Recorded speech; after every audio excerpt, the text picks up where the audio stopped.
సమస్తము నీకిచ్చిన నీ త్యాగం మరువలేను. రాజా రాజా రాజా రాజాదిరాజువు నీవు, చున్న మహారాజువు, సంఘాల పైన నడిచొచ్చే రాజువు. యేసయ్యా నీవే కావాలి, యేసయ్యా నీవే కావాలి, యేసయ్యా నీవే కావాలి, యేసయ్యా. దుష్టుని విల్లేకు పెట్టి ఉన్నారు, చీకటిలో యథార్థ హృదయముల మీద వేయుటకై తన బాణంలో నారి యందు సంధించి ఉన్నారు. పునాదులు పాడైపోగా నీతిమంతులు ఏమి చేయగలరు? యెహోవా తన పరిశుద్ధ ఆలయంలో ఉన్నాడు. యెహోవా సింహాసనం ఆకాశమందు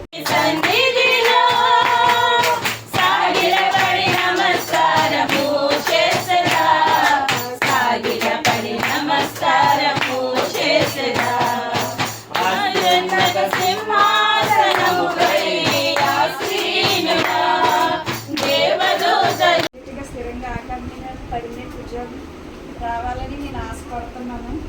అది ఇస్తాడని కూడా నేను నమ్ముతున్నాను. అదే సుకుమార్ కోసం మీ అందరూ ప్రేయర్ చేయండి, అలాగే జెస్సీ కోసం కూడా మీరు అందరూ ప్రేయర్ చేయండి. సాక్ష్యం చేయండి. చూడండి, దావీదు ఎలా ప్రార్థన చేసాడు. హృదయపూర్వకంగా తన మనసులో ఉన్న బాధ అంతటిని చెప్పి ప్రార్థన చేసేవాడు. అలాగా మనం కూడా ప్రార్థన చేయాలి. తర్వాత ప్రార్థనతో మనకి ఏంటి వస్తుంది? ప్రార్థన చేస్తే జవాబు. ఇంకా దేవుడితో ఏటవుతుంది? సంభాషణ. దేవుడితో సంభాషణ, ఇంకా దేవుడితో రిలేషన్షిప్. అంటే ఇప్పుడు నేను యునెసెఫ్ కొన్నాం, నా బాధలో నేను యునెసెఫ్ చెప్తాను.